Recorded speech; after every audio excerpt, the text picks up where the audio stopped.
Hello, everybody. Hope you're doing well. It's Gifty here again.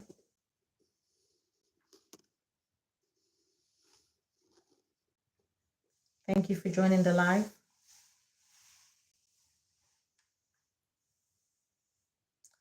Please, if you have any questions, remember to ask it in the comments box below, and I'll be more than happy to answer it for you as I go through the live today.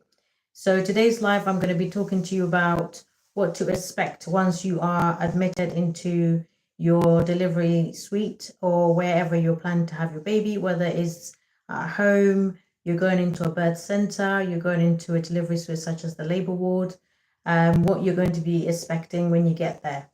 So I hope everybody's doing well. Thank you so much for all the new subscribers to the channel. I'm so grateful. Please do share the live when you come in, and later on once I post it. If you do find it valuable, please do like the live as well. And if you are new to the channel, then please subscribe, because I'll be giving content just like this one weekly basis, going live on Fridays at 9:30 UK time. So please, if you are interested in this kind of content, then please do well to subscribe. I would really appreciate it, and it will give me a lot of encouragement to keep doing these lives as well. If you have any questions, then please do leave it in the comments box, as I said, and I will be more than happy to reply for you either now during the live or later on when I post the live. So when you are in labor, and like the last live I did last Friday, I talked about what to expect, the signs of going into labor, and when is a good time to call and to go into labor, how to also stay at home longer, the tips that you can do to help yourself to stay at home longer. So therefore, once you have now done everything in that video and you are now in your delivery suite and you have been admitted because they've checked you and they said, yeah, you are now, in established labor and they're going to keep you. This live is going to talk about what you can expect once you are admitted into the ward or into your birthplace. Hello, nice. Thank you for joining the live. Please share if you know anybody that this would be useful for, and do please like it as well. So as I said, today's live is going to be talking about what to expect once you've been admitted into your labor ward. So for the purpose of this video, I'm going to say you are admitted into a delivery suite where you're going to be meeting up with your midwife, and they're going to be assessing you and seeing what's happening. So let's start off with, you've now gone into the hospital. You have arrived, you have been given a room of your own, which you are not sharing with anybody else because they've said that you are now in active labor. Okay, so active labor is when you have now been contracting 3 to 4 contractions in a 10-minute period. Your contractions are lasting for quite some time, let's say for about a minute, and you are now, really, really in the full swing of things. So once you get into the hospital, you're going to be shown your room. You're going to be given a lead midwife. So this midwife is going to be with you. Normally the shifts are 12 hours long, from about 7:30 in the morning to 7:30 at night. So depending on the time you get there, your midwife that's going to be given to you is going to be with you for the duration of their shift. Okay, so if you get there at 7 o'clock in the morning, they will be swapping over from the night staff midwives, though you'll be given somebody at 7:30 that is going to be with you for the rest of her shift or his shift, and they're the ones that is going to be caring for you. So once they come into your room, they will do an introduction of themselves. They will be telling you who they are, their name. They will also ask you your name. Whoever is with you, that is going to be with you as your birthing partner, they're going to ask their name as well and get familiar with them. Then they're going to be, making little small chats and, just seeing where you are and just trying to get a feel for, getting a bit of a relationship going. So from then on, they're going to be doing a few things that are very vital for them to do. So you're going to start off by doing your observations, doing your blood pressure, checking your temperature, checking your heart rate. And then, of course, they're going to have a feel of your tummy, feel the position that the baby's laying, and also monitor your baby. They're going to do either monitoring with a continuous monitoring where it's called a CTG, which they're going to put on your abdomen and check baby's heart rate for some time, or they're going to do a monitoring with a Doppler, which is a handheld device, which they're going to simply listen to the baby's heart and make sure that there is no issues where you may need a continuous monitoring for. So once they've done all of that, your blood pressure, your heart rate, your temperature, they've checked your abdomen to see which position your baby's laying in, particularly to make sure the baby's head down or baby feels like it's head down. If baby doesn't feel like it's head down or they're not sure of the position of baby, then of course they will get the doctors to come and do a quick scan and just make sure the baby's head down. Okay, so once that's done, thank you very much. Once all of that is done, then they're going to have a look and see how well your contractions are going. And of course, what they want to then do is to do an internal examination, which is called a vaginal examination. It's shortly known as a VE, a vaginal examination. So if they say to you, oh, okay, you get to a point where they need to do an examination to check the cervix and see where you have progressed from since the beginning of your contractions at home. So the purpose of doing a vaginal examination to make sure that we have a baseline of where you are in terms of a dilatation, the position of the cervix, how soft it is, how effaced it is. These are the words that you're going to be hearing, okay? Effacement, dilatation, and also position of the cervix, whether it's posterior, is long, is central, is soft. You're going to be hearing all of this, okay? It may not make a lot of sense to you at the beginning, but as time goes on and you're progressing through your labor and they going to continue to check and do all of that kind of examinations, you're going to start to really understand it. If you don't understand anything that the midwife has said or you're not sure about it, please make sure that you are asking questions.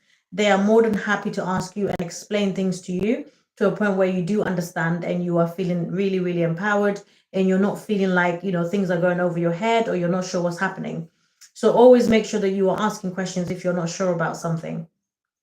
So please make sure that you are asking questions. It's very important that you're feeling empowered when you are in labor and you feel like, you're able to advocate for yourself, you're able to ask questions, and whoever is with you, whether it's your partner, you have a sister, a mother, a friend, whoever is with you as your birthing partner, please make sure that they are also able to ask questions on your behalf and get things explained to you more, or find a way to get them to also advocate for you. If you are with your partner who is, you're married to them or they are legally your married person, then, they are known as, let's say, your next of kin during that process. So if there's ever any concerns or any questions or any emergencies, they will be asking them for consent to do or to, proceed with some certain care. Okay, so now back to when you are in labor and you're being looked after. Once your midwife has checked your cervix and they find that you are, dilated, at least in order for you to be in active labor, you need to be at least 4 centimeters dilated, okay? 4 centimeters is the hardest point. From beginning to the 4 centimeters is where is the most difficult part. So once you have got to 4 centimeters, this is what we call the active stage, okay? Once they've done all the checks and they said, yep, we've confirmed it. Let's say, for example, you are 5 centimeters, you're contracting really well, your contractions are lasting well, you're coping well, and then in terms of pain relief, you are also now just using your own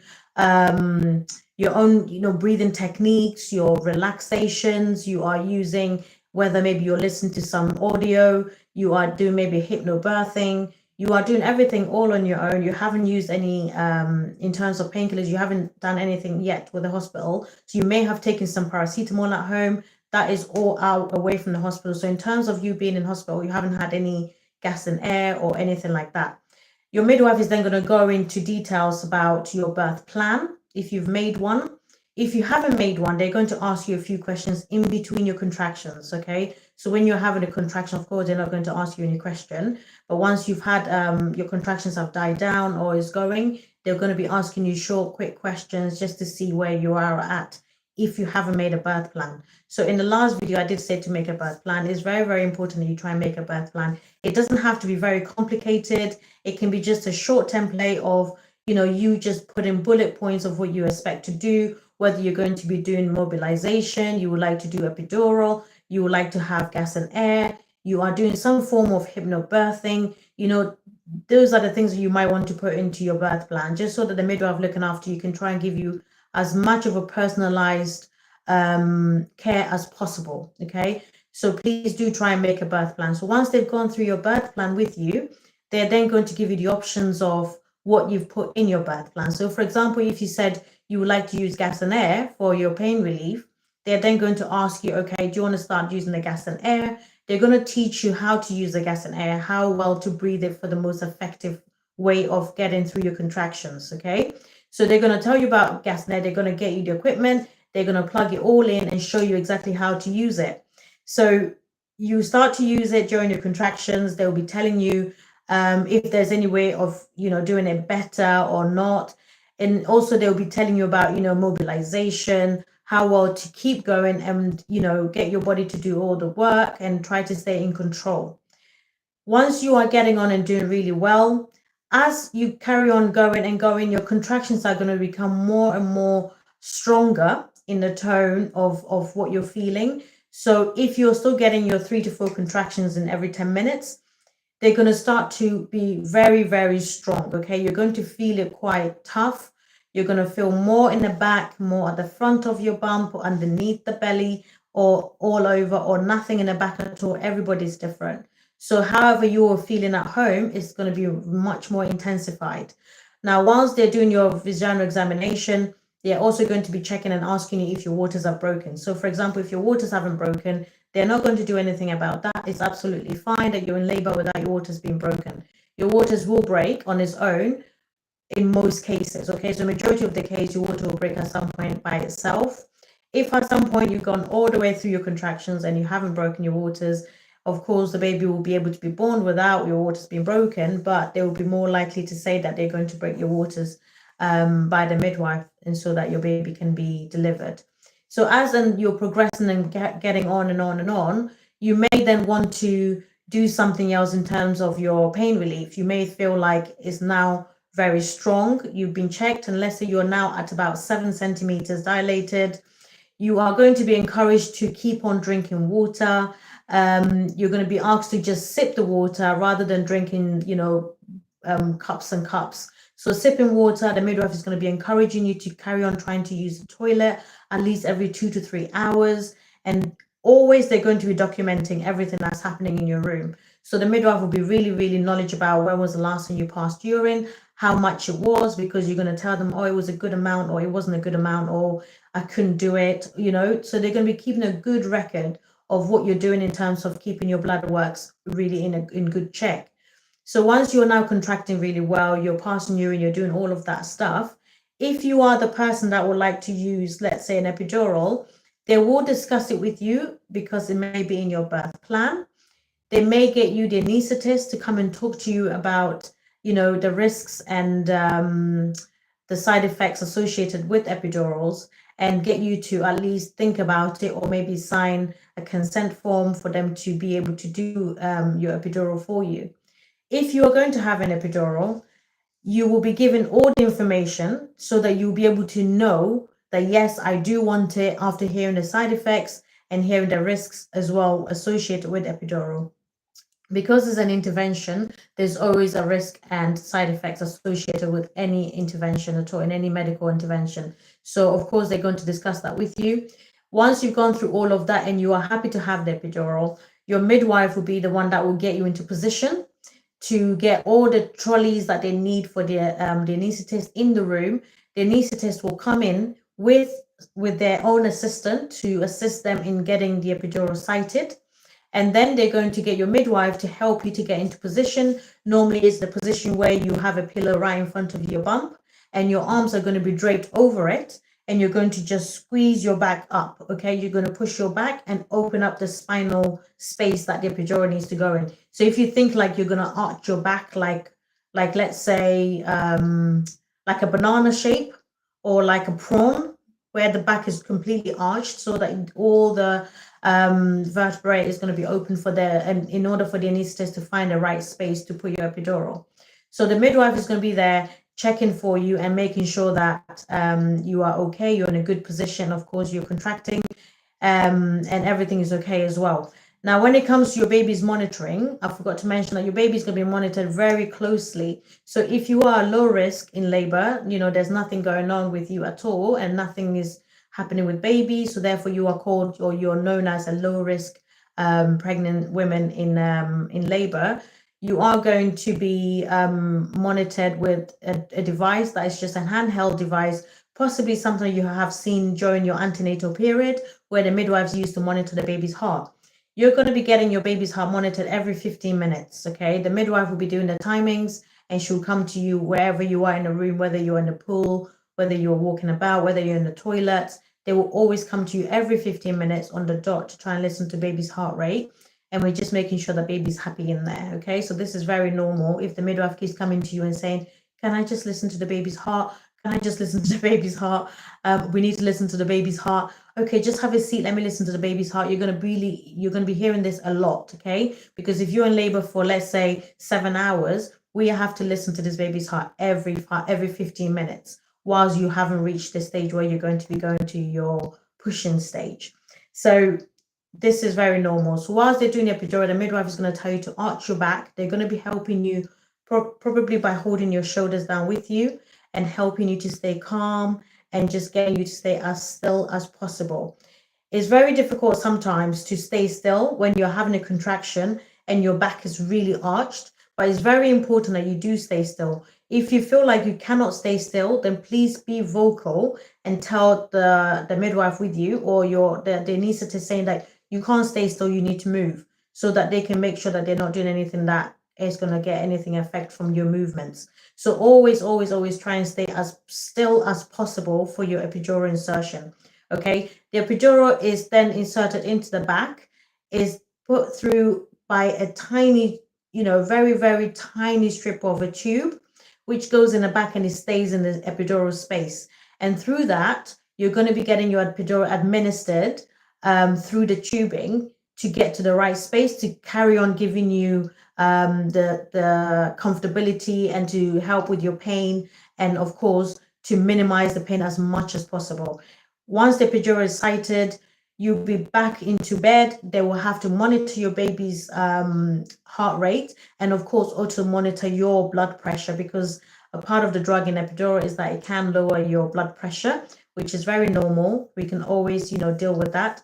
But in order for us to make sure that, you're okay and your blood pressure is not too low and your baby's heart rate is not getting affected because your oxygenation is a bit lower or your blood pressure is lower, we're going to monitor your baby for at least the whole time that you are having your blood pressure measured. Okay, so we're going to be monitoring your blood pressure every 5 minutes for 15 minutes, and then we're going to do another every 15 minutes for another 30 minutes, and then we're going to be checking your blood pressure hourly. Okay, so whilst we're doing that, we will monitor your baby's heart rate as well through a continuous monitoring. And the midwife will be writing that every single recording of your blood pressure, and then also keeping an eye on the contractions and keeping an eye on baby's heart rate to make sure that baby is coping well with the epidural. The anaesthetist will stay in the room for the first 15 minutes to make sure that everything is going well with you and your blood pressure is stabilizing or is okay and there's no issues. And they will also administer a bolus epidural straight away once they've done the sighting, and then they will let your midwife get along and carry on with the rest of the administration. They are a preloaded syringe of 10 mils for each half an hour. Okay, so once your epidural is sighted, you can get a top up every half an hour.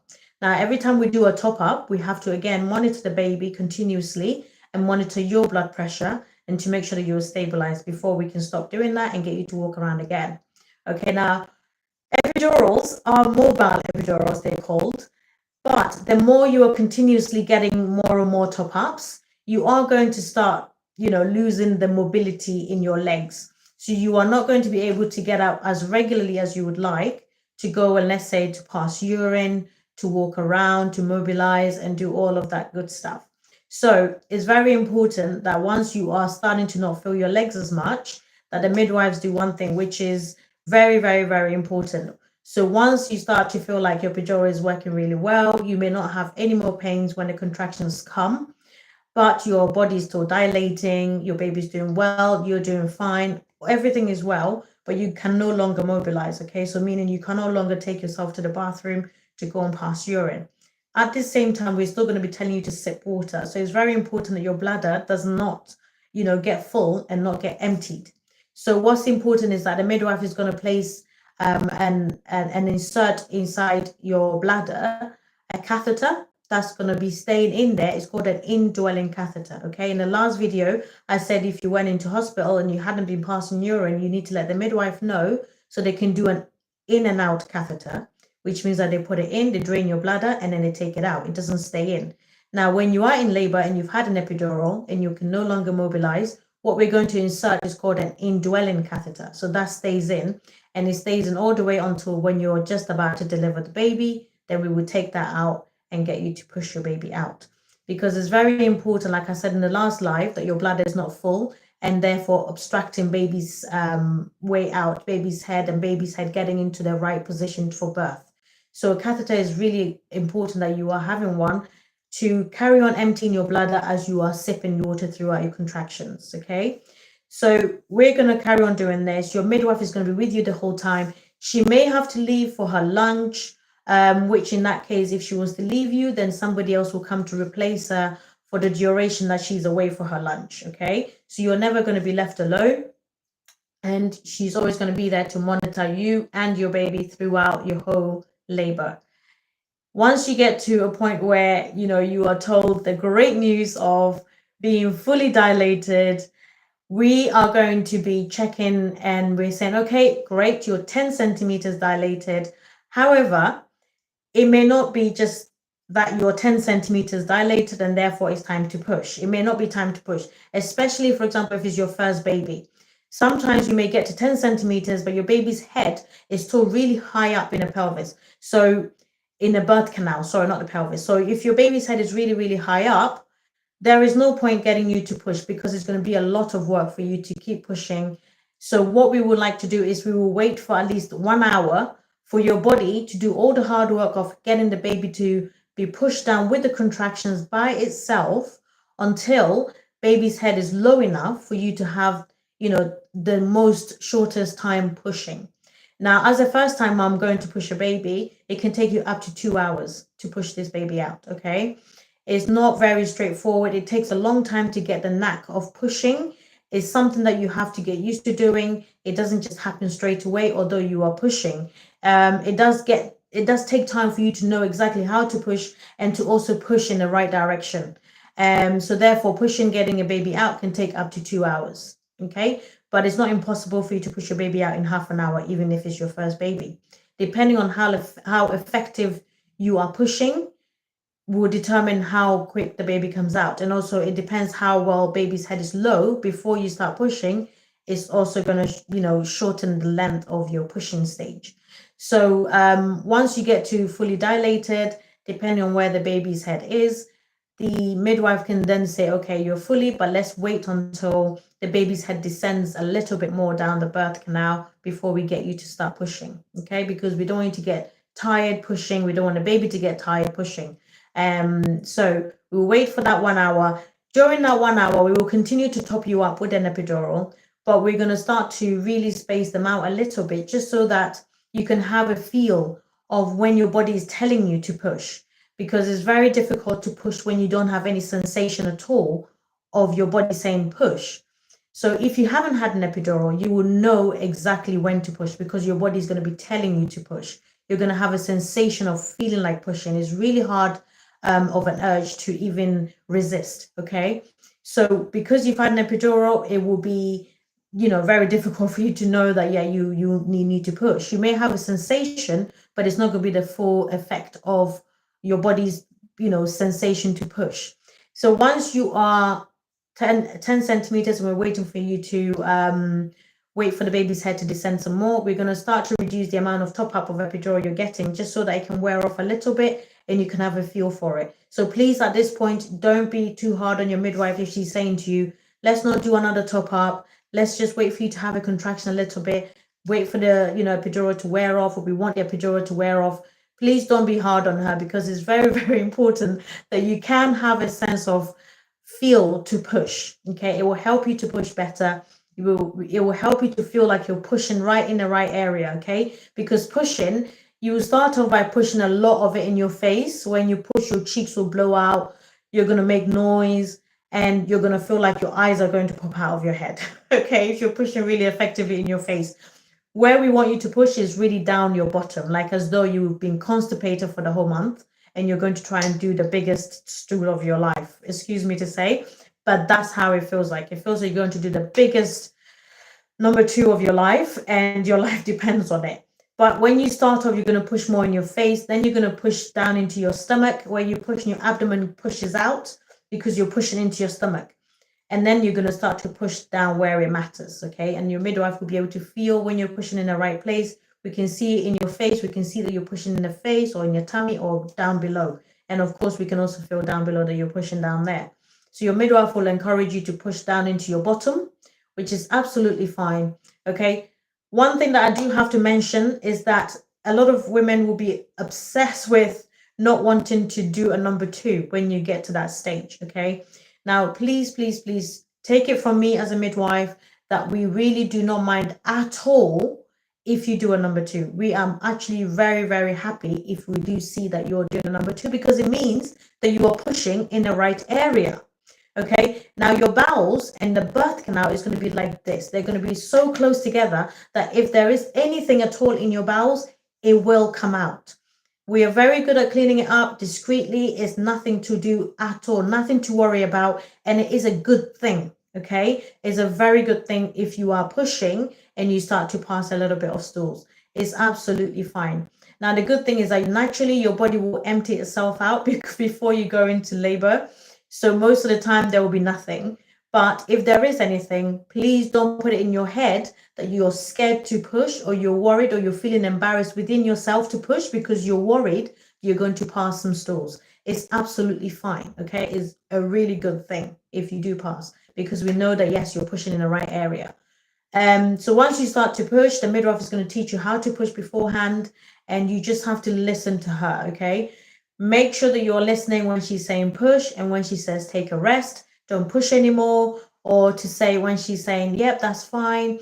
At some point, when you start to push and the baby's head is descending and is coming out slowly, you are going to feel some burning if you haven't had an epidural.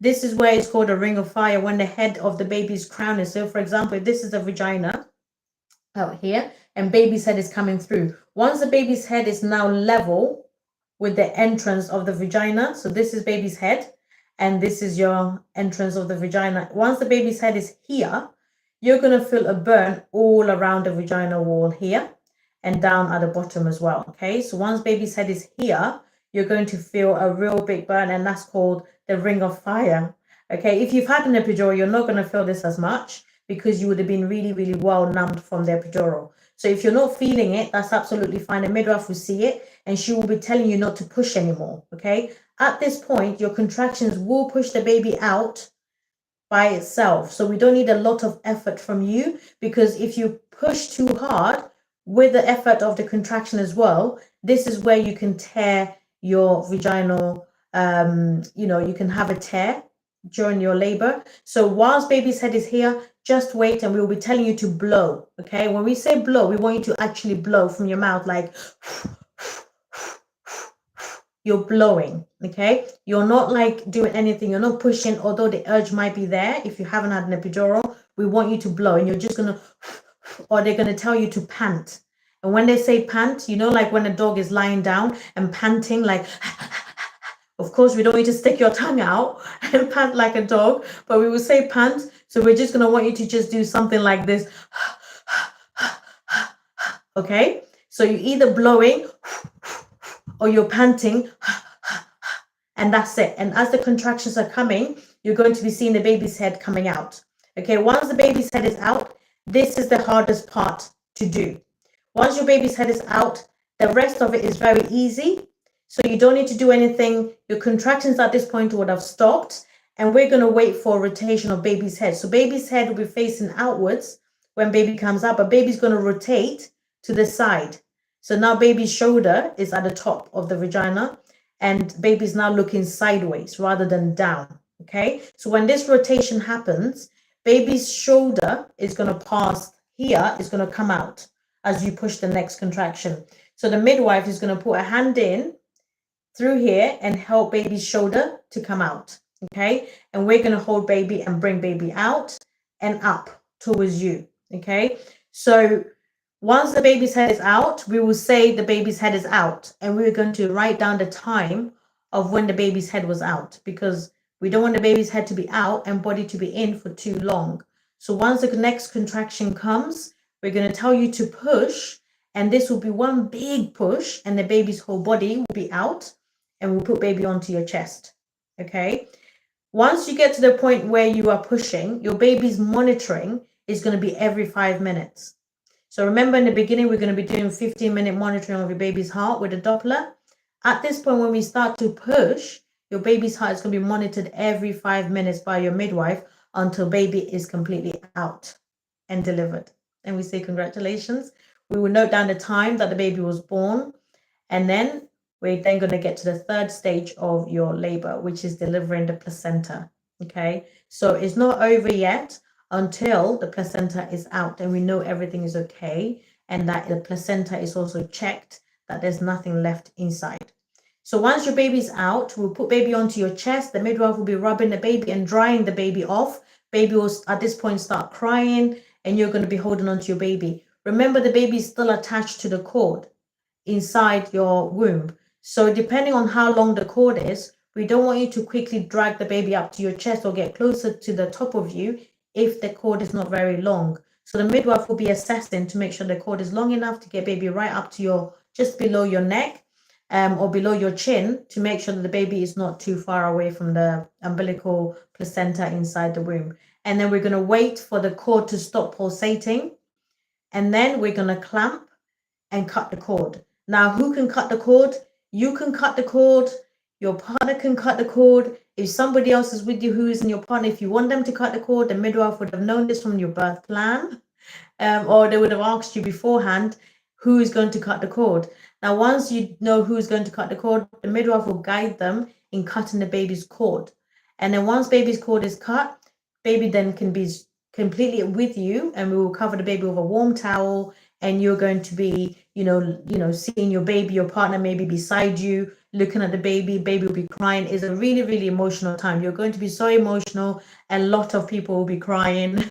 Sometimes even a midwife will cry. So it's very emotional, and it's such a privilege for me as a midwife to, be one of the first people to see your precious baby that you've been so, excitedly waiting for to come out. I'll be one of the first people to see your baby. If you didn't know the sex of your baby, you can always have a way that you want to be told of the sex of your baby, or if you want your partner to know first and tell you, if you want to be the one that opens the baby's legs and check, you need to, again, put all of that in your birth plan. It's quite a nice thing to do.